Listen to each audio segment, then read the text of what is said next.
Hi guys, welcome to my channel study at home. यहाँ पे मैं डिस्कस करूँगी टीजीटी एसएसटी के बारे में। और आज मैंने डे 3 है, आज मैंने स्टडी प्लान बना लिया है। हम जो है हिस्ट्री पढ़ेंगे 1 घंटा, उसके बाद हम ज्योग्राफी पढ़ेंगे 1 घंटा, पॉलिटिक्स पढ़ेंगे 1 घंटा, इकोनॉमिक्स पढ़ेंगे 1 घंटा, मैथ्स पढ़ेंगे 1 घंटा, इंग्लिश पढ़ेंगे 1 घंटा और एनसीईआरटी मंत्रा से 2 घंटा हम नोट्स बनाएंगे। मैंने आपको पहले ही बताया, ये एक फ्री यूट्यूब चैनल है जो कि बहुत अच्छा कंटेंट प्रोवाइड कर रहा है। आप ज़रूर इसको ज्वाइन करें। फिर हम एनसीईआरटी से हिटलर पढ़ेंगे। अब हम पढ़ने वाले हैं Nazism and the rise of Hitler. क्या हुआ 1945 में 11 साल का बच्चा था हेलमेट करके, और वो बहुत ज़्यादा, उसके पेरेंट्स डिस्कस कर रहे थे कि अब हमें मर जाना पड़ेगा। तो वो बॉय जो है अपनी पेरेंट्स की बात सुनकर बहुत ज़्यादा डर जाता है। वो देखता है उसके फादर जो है अपने आप को गोली मार लेते हैं। और ऐसा क्यों हो रहा था? क्योंकि जो अलाइज़ है, अब वो क्या करेंगे, जैसे जितना जुल्म नाजिज़्म वालों ने किया है अलाइज़ के ऊपर, अब वे सोच रहे थे कि अलाइज़ भी उनके ऊपर ऐसे ही जुल्म करेंगे और उन्हें मार डालेंगे, इसलिए वो खुद ही मर रहे थे। और जो एडोल्फ हिटलर है, उसने भी अपने आप को सुसाइड कर लिया था जब सेकेंड वर्ल्ड वॉर फिनिश हुआ था। और इस वजह से जो है बहुत सारी प्रॉब्लम्स हो रही थी। तो क्या हुआ लास्ट में, अंडर द शेडो, जब सेकेंड वर्ल्ड वॉर ख़त्म होने की साइड पे आया, तो बहुत ज़्यादा ब्लेम्स लगाए गए जर्मनी के ऊपर कि उन्होंने जो है 6 मिलियन जूस को मार दिया, 2 लाख जिप्सीज़ को मार दिया, 1 मिलियन पॉलिश सिविलियंस को मार दिया, 70,000 जर्मन्स को मार दिया। वो were consider mentally and physically disabled, उनको मेंटली फिज़िकली डिसेबल कह के मार दिया गया। तो ये जो प्रॉब्लम्स क्रिएट हुई थी नाजी में, ये हम पढ़ने वाले हैं इस चैप्टर के अंदर। फिर हम देखेंगे किस तरह से जो वीमर रिपब्लिक है वो राइज होता है, वो आता है पिक्चर में। जर्मनी एक बहुत ही पावरफुल एम्पायर था 20th सेंचुरी में, जब वो लड़ाई कर रहा था फर्स्ट वर्ल्ड वॉर में 1940 से और 1918 तक, along the Australian empire and against the allies. Allies कौन कौन थे? इंग्लैंड, फ्रांस और रशिया। तो क्या हुआ, सब ने जो है इंथुसियास्टिकली वॉर में घुस गए। सबको ऐसा लगा कि भाई ये तो वॉर जल्दी ख़त्म हो जाएगा, पर लोगों को नहीं पता था कि इतना ज़्यादा ये जो है रिसोर्सेज को ड्रेन कर देगा। जर्मनी जो है क्या हो गया फिर उसके बाद में कि ऑक्यूपाई कर लेगी फ्रांस और बेल्जियम को। बट अलाइज लास्ट में यूएस आ जाएगा, अटैक कर देगा 1970 में, और जर्मनी जो है फाइनली हार जाएगा। ये जो डिफ़ीट हुई थी जर्मनी की, उसकी वजह से क्या हुआ, एक नेशनल असेंबली बैठी वीमर में और एक डेमोक्रेटिक कॉन्स्टिट्यूशन फेडरल स्ट्रक्चर बनाया। तो यहाँ पे क्या हुआ, जर्मन पार्लियामेंट में जो है वोटिंग राइट्स दिए गए अडल्ट वुमेन को भी।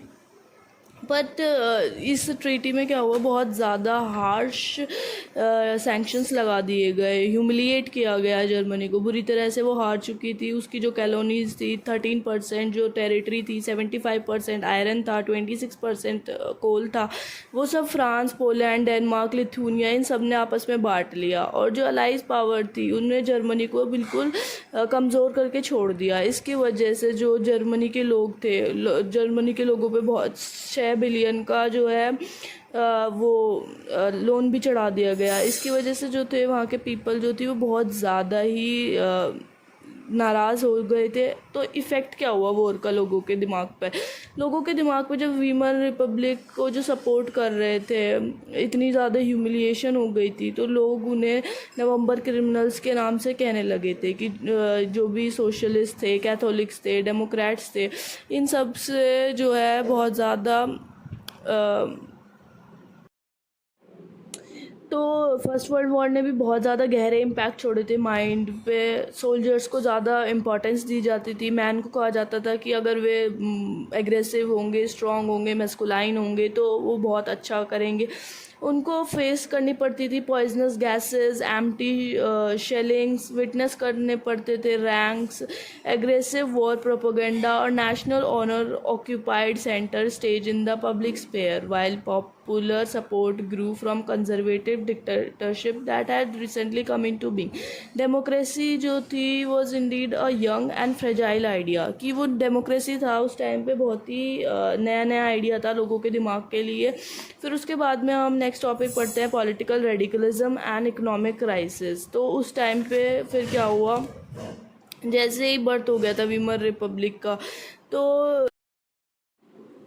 तो क्या हुआ उसके बाद में जो है जर्मनी की हालत बहुत ख़राब हो गई। 1923 में जर्मनी जो है गोल्ड उसका डिप्लीट हो चला गया, और रूर जो उसका एक कोल सेंटर था वो भी इतना डिप्लीट हो गया। उसने पेपर प्रिंटिंग करेंसी इतनी ज़्यादा छाप दी कि लोगों को भर भर के ट्रोले पैसों के लेके जाने पड़ रहे थे, जब जाके उनको एक ब्रेड मिल रहा था।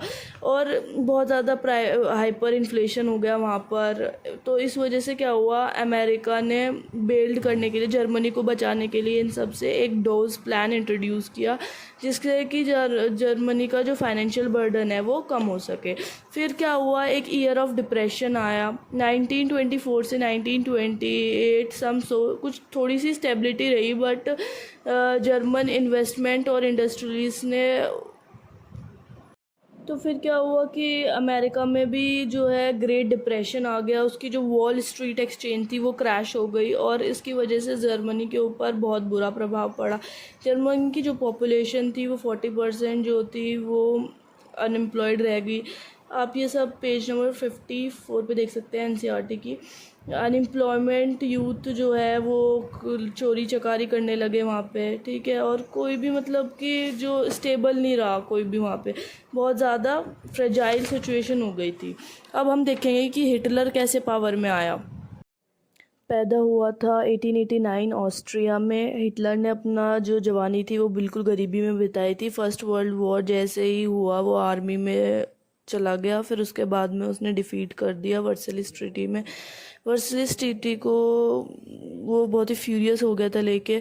फिर 1990 में उसने जर्मन वर्कर पार्टी बनाई, फिर उसके बाद में उसने उसको रीनेम कर दिया national socialist German workers party, और जिसको बाद में नाजी पार्टी भी कहा जाने लगा। इन 1923 ने हिटलर ने जो क्या है बवेरिया, बर्लिन, इन सारी चीज़ों पे कैप्चर कर लिया था, और नाजी जो है वो बहुत ज़्यादा पॉपुलर हो गया था 1930s में।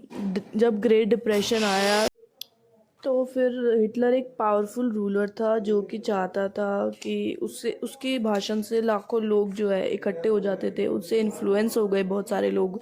और फिर उसके बाद में 30 जनवरी 1933 में प्रेसिडेंट जो हिंडरबर्ग थे उन्होंने उसे चांसलरशिप का ऑफ़र दिया, पर जिसको नाजी ने रिफ्यूज़ कर दिया और डिसमेंटल कर दिया डेमोक्रेटिक रूल को। 28 फरवरी 1933 में उसने कंसंट्रेशन कैंप्स बनाए, जिसकी वजह से जो है बहुत सारे लोग सरवाइव कर गए। 6808 अरेस्ट कर लिए गए। जूस से उसे बहुत ज़्यादा नफरत थी, और 52 तरह के उसने विक्टिम्स बना दिए थे नाजी की सोसाइटी में।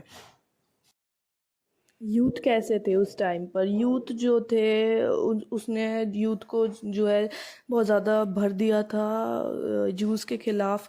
वुमेंस को उसने मेडल्स के बेसिस पे डिवाइड कर दिया था कि जो ज़्यादा। तो गाइस अब जो है हिटलर का चैप्टर का दी एंड आने वाला है, और मैंने आपको बेसिक जो आइडिया है हिटलर के बारे में वो दे दिया है। मैंने 8 मिनट में जो पूरा क्रक्स है एनसीईआरटी का वो मैंने देने की कोशिश की है। अगर आपको अच्छा लगता है, आपको लगा कि मैंने बहुत अच्छे से एक्सप्लेन कर पाई और आपने भी मेरे साथ पढ़ा,